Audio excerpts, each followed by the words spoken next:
নমস্কার, শৈলী reels and কুকিংয়ে আপনাদেরকে স্বাগত। আজকে করব কাঁকড়ার কালিয়া। কাঁকড়াগুলো ছাড়ানো আমি আর দেখাইনি। কাঁকড়াগুলো পরিষ্কার করে এগুলো আমি নড়া দিয়ে ভেঙে নিয়েছি দাঁড়াগুলো, আর কাঁকড়ার যে মেন বডিটা সেটা ভালো করে ধুয়ে দিয়েছি। আর এবারে কাঁকড়াটা খুব ভালো ছিল না, আমি ভালো করে পরিষ্কার করে ধুয়ে নিয়েছি।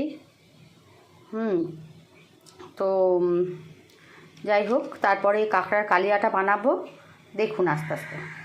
কড়াইয়ে তেল দিয়ে কাঁকড়াগুলোকে নুন হলুদ মাখিয়ে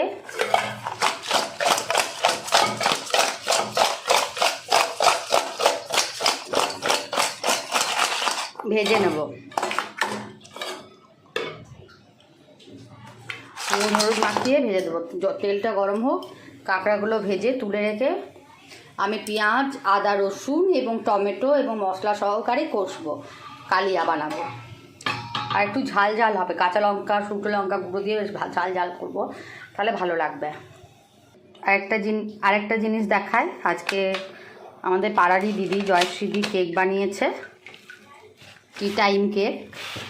আমি নিয়েছি, কতটা দিয়েছে, পরিমাণটা অনেকটা বেশি এবং খুব সফট, প্রচণ্ড সফট। আপনারা যদি কেউ নিতে চান তো জয়শ্রীদির কাছে নিতে পারেন। আমি প্রায় ছেলেদের জন্য জয়শ্রীদির কাছে কেক নিই, হোমমেড, খুব ভালো হয়।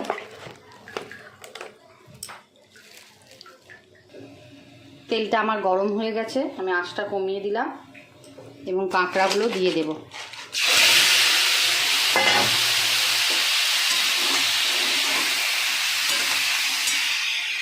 কাঁকড়াগুলো লাল হওয়া পর্যন্ত আমি ভাজবো।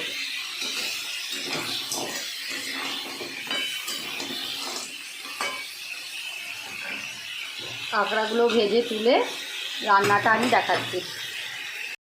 ভেজে তুলে আমি ওই কড়াইয়ে তেল দিয়ে পেঁয়াজ বাটাটা দিয়ে দেবো এবং কষবো। পেঁয়াজটা আমি লাল করে ভাজবো। এর মধ্যে নুন এবং চিনি আমি অ্যাড করছি। এর মধ্যে আদা, রসুন এবং পেঁয়াজ বাটা আছে এবং এটা আমি নুন আর চিনি দিলাম। এরপরে আমি এটা লাল করে ভাজবো, যতক্ষণ না লাল ব্রাউন হচ্ছে আর কি, কালারটা লাল নয়, ব্রাউন হচ্ছে কালারটা, ততক্ষণ আমি এটাকে পেঁয়াজটাকে ভাজবো। আর পেঁয়াজ থেকে সব তেলটাও বেরিয়ে যাবে, ততক্ষণ ভাজবো। মশলার পেস্ট, এদিকে একটা মশলার পেস্ট আমি বানিয়ে রেখেছি।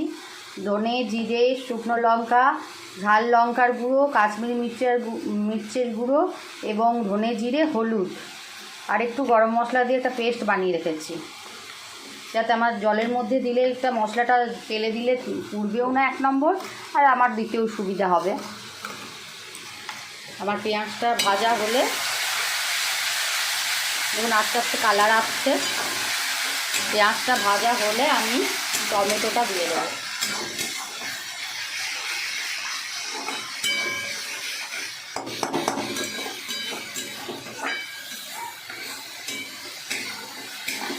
আর একটু কালার আসবে।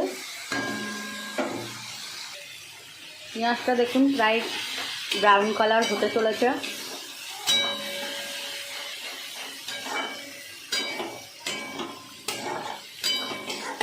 টমেটোগুলো দিয়ে দেবো।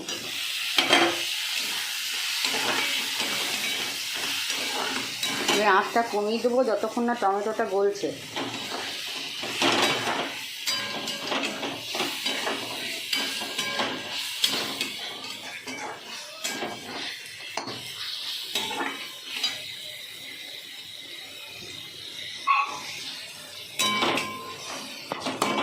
একটু ঢাকা দিয়ে দেবো যাতে টমেটোটা গলে যায়। আঁচ কমিয়ে দিয়েছি, টমেটোটা গলুক, তারপর গলে রাখা মশলাটা দেব।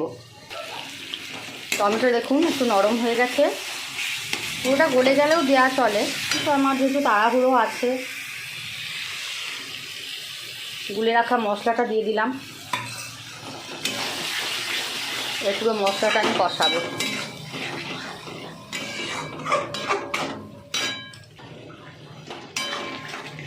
বাটি ধোয়া জলটাও আমি একটু দিয়ে দিলাম, মশলার বাটি ধোয়া। এবার এটা কষা হোক, আর আমি ঢাকা দিয়ে দেবো, কষা হবে।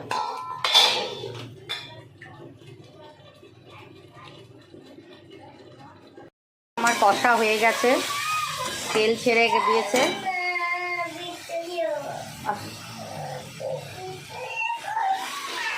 আচ্ছা ভিডিও করব না, আমার ছেলে উঠে গেছে আর আমাকে ভিডিও করতে দেবে না। এর মধ্যে আমি ইয়েগুলো কাঁকড়াগুলো দিয়ে দেবো। দেখো কাঁকড়া, দেখো দেখো, বন্ধ করে দিচ্ছি। কাঁকড়াগুলো দিয়ে দেব। কাঁকড়াগুলো দিয়ে আমি একটু কষবো। দুর্দান্ত টেস্ট হয়। কেনা পরিচিত মশলা কষার মধ্যে কাঁকড়ার টেস্ট মিলে দারুণ একটা টেস্ট দেয়, গন্ধ দেয়।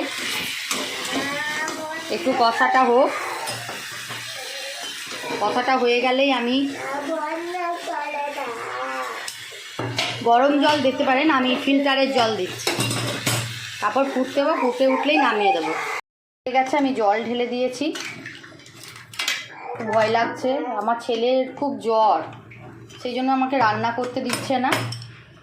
দেখুন কোনো রকমে আমি ছেলে কোলে নিয়ে ক্যামেরা করে রান্না করছি। কাঁচা লঙ্কা কটা দিয়ে দিয়েছি, সব কিছুই দেওয়া হয়ে গেছে। এবার ঢাকা দিয়ে দিই। আমি ঢাকা দিয়েছি, ফুটে উঠবে। ফুটে উঠলেই, ঘন হলেই আমার রান্না রেডি। কাঁকড়ার ঝোলটা ফুটে উঠেছে। এবার এটা একদম মাখা মাখা হবে, নিয়ে আমি নামিয়ে দেবো। তেল ছাড়বে, তারপর নামাবো।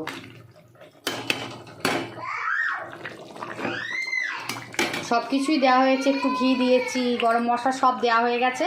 এটা ঘন হলেই আমি নামিয়ে দেবো। কাঁকড়ার কালিয়া আমার কমপ্লিট। আর গরম গরম ভাতের সঙ্গে সার্ভ করার পালা। পেঁয়াজ এসছে, কালারও চেঞ্জ হয়ে গেছে। আমার যদি এই রান্নাটি আপনাদের পছন্দ হয়ে থাকে তাহলে আমাকে ফলো করবেন, ফেসবুক পেজটা ফলো করবেন এবং ইউটিউব পেজটা সাবস্ক্রাইব করবেন। টাটা।